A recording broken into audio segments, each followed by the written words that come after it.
Hi, folks. This is Mark by Mark A. Foster, Ph.D. for the Institute for Dialectical Meta-Realism. I just woke up from a rather lengthy nap after fighting over the phone with a number of people, trying to get my friend Steve out of this rehabilitation facility. If you know anything about these places, not all of them, but many of them, maybe most of them, the way they make their money is by stealing, in effect, the Medicare and Medicaid of patients. When that runs out, they seize the person's home and possessions, and that's it. And then they watch the person slowly die. I hope that does not happen to my friend. There is no reason for it to happen to my friend. And yet, because I am not there, because I'm 2,100 miles away, I have no way of protecting him directly. All I can do is to call people on the phone who live closer to him and try to persuade them to get him out of that place. He was sent there from the hospital after he contracted COVID. He no longer has COVID. They are keeping him in isolation for God knows what reason. That is, again, what these places do. They make up these phony justifications for keeping people in their facility much longer than they need to be. Sometimes that much longer is permanent. And I don't want that to happen with him. And I hope it does not. I cannot pick him up. I wish I could. I suppose I could fly up there and pick him up and drive him back to his home, then fly back down. But that would not be the rational thing to do. Why? Because he has friends in that area who should be doing that for him. He does not need me specifically. He doesn't. I should not be needed to facilitate his exit from that place. And yet, as a sociologist, as somebody who is very, very critical of places like the one that my friend is in, I have no real means, at least not directly, of getting him out of there. And all that other people seem to be willing to do is to visit him, to ask him, is everything okay? Or to call him up on the phone. Before I took my nap, it's too late to call him now, I phoned him on his cell phone. His cell phone voicemail box was full. That's understandable. A lot of people are worried about him. He has a lot of friends. The problem is that I don't think that any of them really understands the gravity of the situation. They don't really know where he is. And the fact that he is basically being robbed of his life. This should not be happening to him. It shouldn't be happening to anyone. But I know, again, as a sociologist, the kinds of things that happen all too commonly in places like the one Steve is in. As Antifa an anti-fascist, part of my work, as I see it, is to protect people like Steve from places like the one that he is in. They will do anything they can to get him to stay there. And because Steve has very little willpower, it is easy to change his mind. You might go by and visit him or call him up. He might agree, yes, I should leave and go home. Then someone from the facility will come up to him and talk him out of it and convince him to stay there.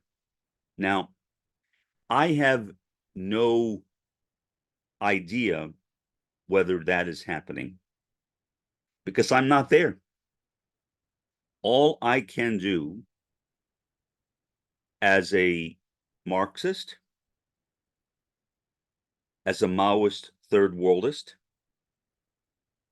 as somebody who is willing to fight for the subaltern,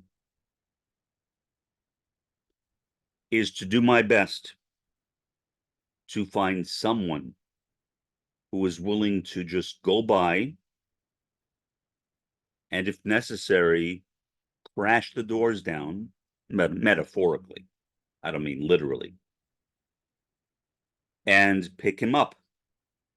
I mean, legally, they have no authority to keep him there. They make money because most people don't know their rights.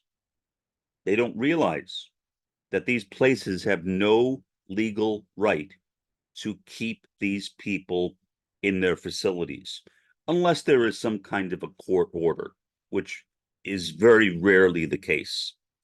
And consequently, people will commonly bow to the will of the administrators and staff in these places and simply do whatever they want. The people who work in these places are fascistic. And in my view, they should be treated as fascistic. They should be regarded as the fascists they truly are. And Antifa is anti-fascism.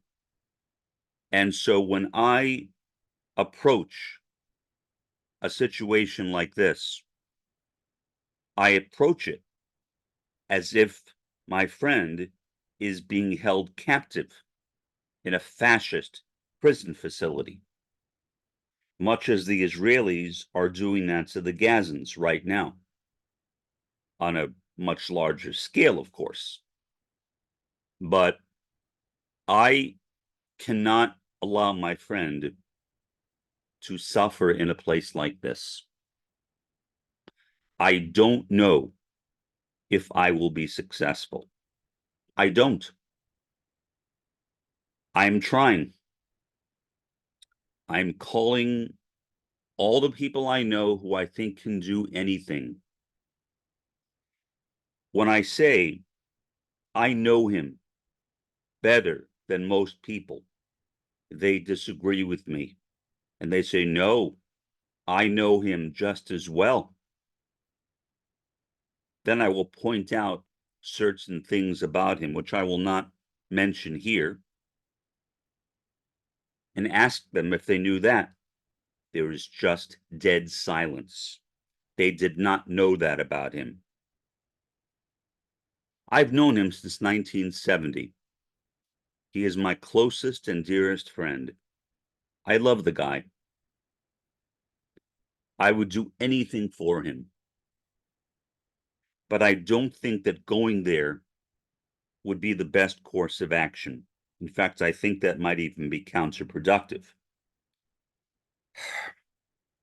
This one person, and I won't mention her name either, told me on the phone before I went to bed for my nap that she will go by and see him tomorrow.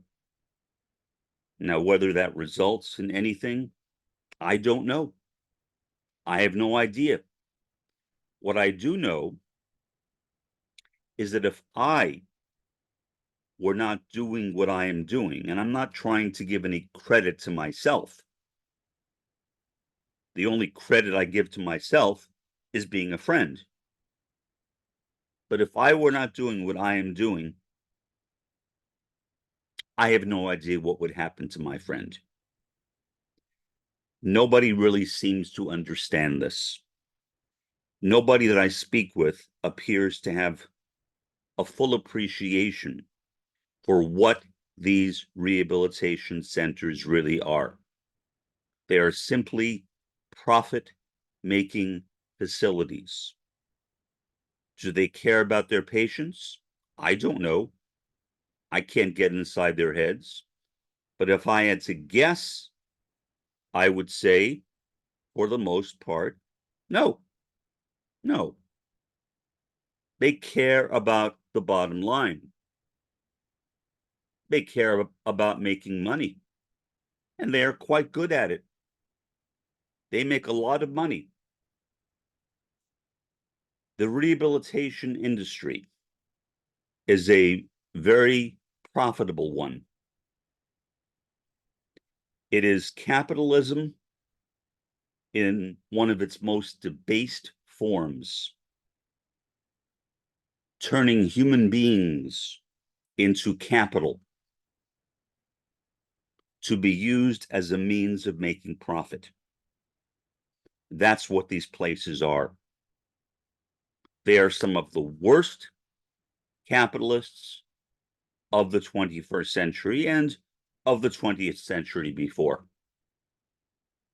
But it's like a catch-22 situation. You're damned if you do, and you're damned if you don't. People keep on telling me that I'm overreacting, that they know what they're doing, that these two people, husband and wife, one of whom is a physician, know him as well as I do, which is simply not the case. And that they will make sure that he gets the attention that he needs. The attention that he needs is to be picked up and brought out of this place and taken home. Now, his home is not an ideal situation either. I've mentioned it before. He lives on the second floor of a federally subsidized garden apartment facility. And he uses a walker that I bought him. And even with the walker, he occasionally falls. So I am terrified that he will walk down those steps, holding the banister in one hand and the walker in the other, walking up or down the steps, and his body will cave beneath him because his body is becoming weak. I mean, we all age at different rates. Some people age in some ways more rapidly than others and less rapidly than others. I don't know how to put a label on my friend's condition. I'm not a physician. I'm a sociologist. But I do know that I need to protect him, or at least to try to protect him. I know I can't do that alone. I know I can't make any guarantees. There are no guarantees at all. No one is guaranteed anything in this world. This world is so corrupt. I thought it was corrupt when I came down here to the Rio Grande Valley, and it is. This is perhaps the most medically corrupt area in the entire country of the United States. It is one of the poorest regions of the country with the second highest health costs in the country following Miami, Florida. But now, what I'm seeing is that however bad the corruption is here, and it is certainly very bad, it is bad all over. The problem is not restricted to the Rio Grande Valley. The problem is also on Long Island, where my friend lives. He is experiencing a similar type of situation. And my frustration is that I can't seem to get other people to understand the gravity of the situation. Again, I am a sociologist. I have studied these kinds of things. I know how bureaucracies work. I know how industries work. As a Marxist, as a capitalist, and as Antifa, I know how corruption works as well. And I see this tremendous corruption in a facility housing my friend, taking advantage of his vulnerability and the fact that it is,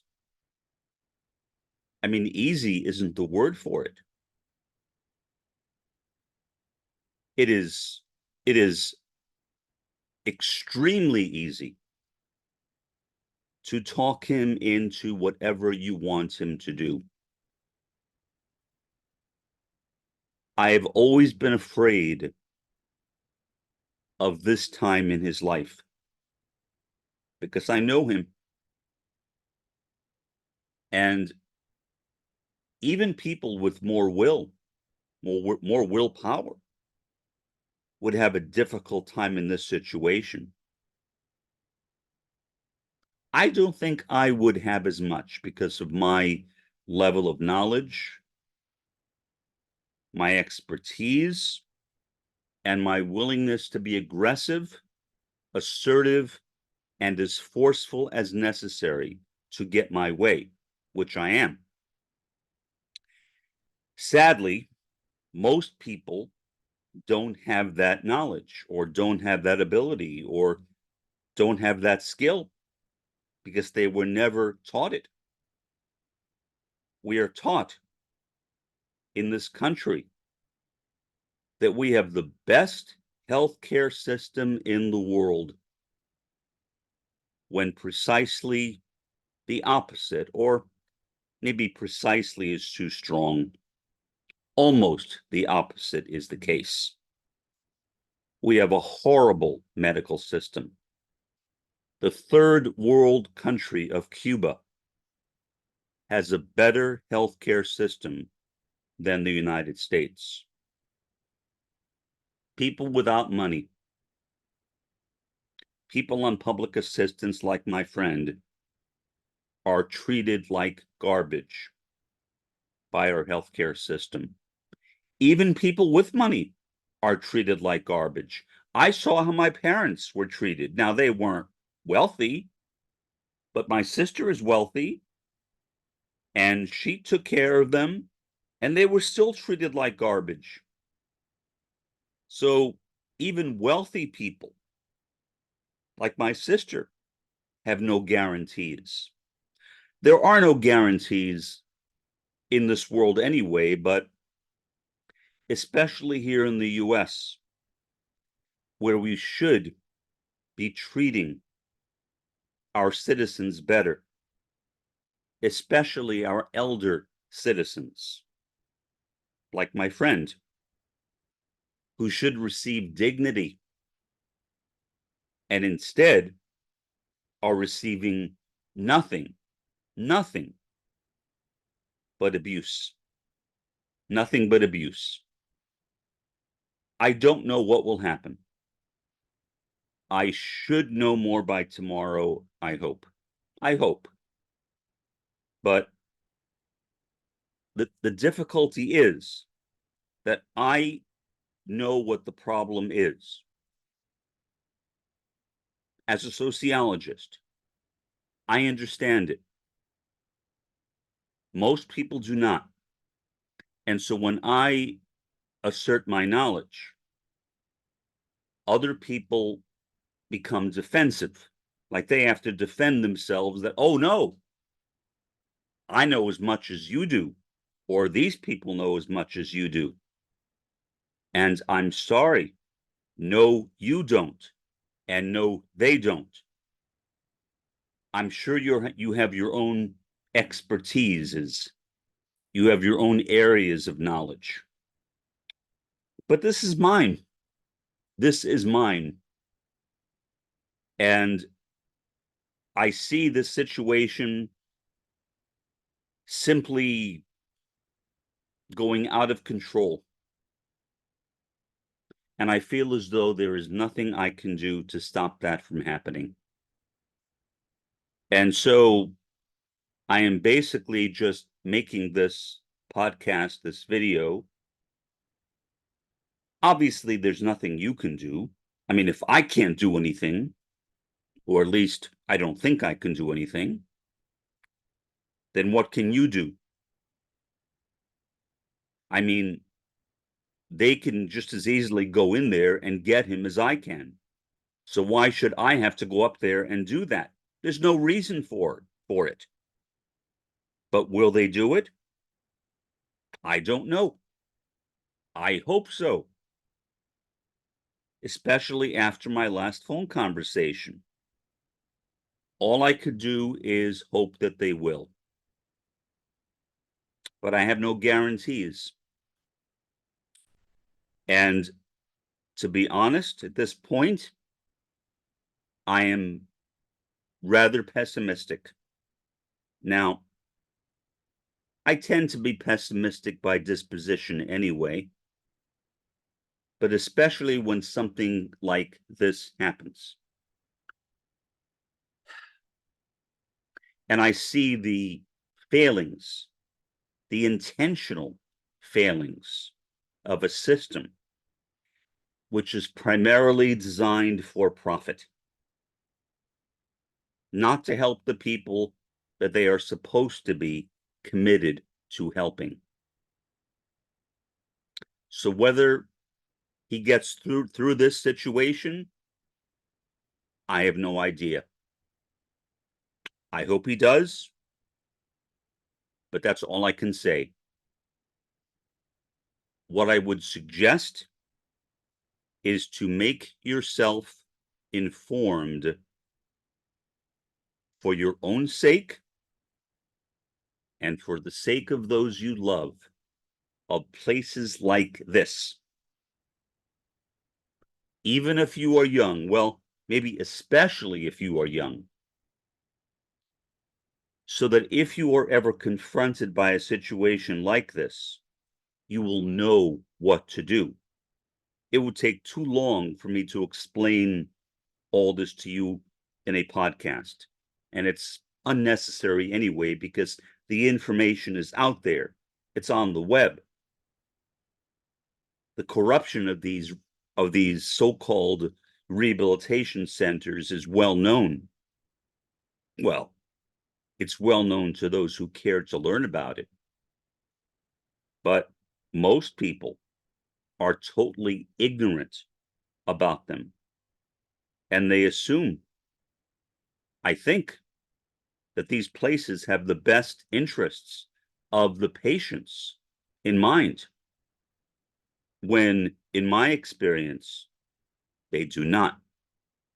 For the time being, this has been Mark, by Mark A. Foster, Ph.D., for the Institute for Dialectical Meta-Realism. Have a pleasant day and an even better day tomorrow.